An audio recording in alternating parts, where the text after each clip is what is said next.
کیسے ہوگا؟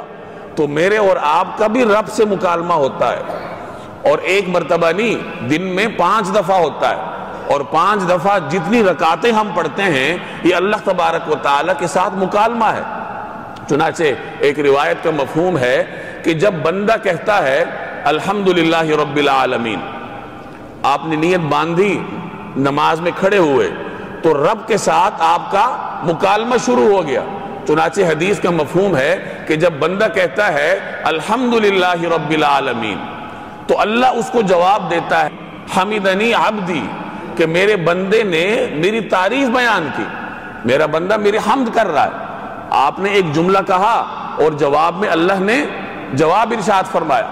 آگے بندہ کہتا ہے الرحمن الرحیم، کہ یا اللہ آپ رحمان ہیں، آپ رحیم ہیں، تو اللہ آپ کو جواب دیتا ہے کہ اسنا علی عبدی، کہ میرا بندہ میری ثنا کر رہا ہے۔ بندہ آگے بڑھتا ہے، کہتا ہے مالک یوم الدین، کہ یا اللہ آپ یوم جزا کے مالک ہیں، تو اللہ جواب میں ارشاد فرماتا ہے مجدنی عبدی، کہ میرا بندہ میری بزرگی بیان کر رہا ہے۔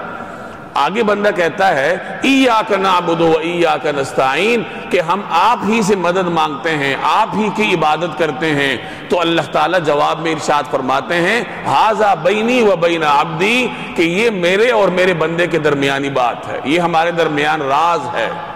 اور جب آگے بندہ دعا کرتا ہے اہدنا الصراط المستقیم صراط الذین انعمت علیہم غیر المغضوب علیہم ولا الضالین، جب یہ دعا کرتا ہے تو اللہ کی جانب سے ارشاد ہوتا ہے کہ بندے کو وہ کچھ دیا جا چکا جو وہ مانگ رہا ہے۔ اب یہ سورہ فاتحہ آپ نماز میں پڑھ رہے ہیں تو گویا اللہ کے ساتھ آپ کا مکالمہ چل رہا ہے، اللہ جل جلالہ کے ساتھ آپ کا وصل ہے۔ تو خلاصہ کیا نکلا کہ نماز ایک بندہ مومن کا اللہ تبارک و تعالیٰ کے ساتھ براہ راست تعلق ہے۔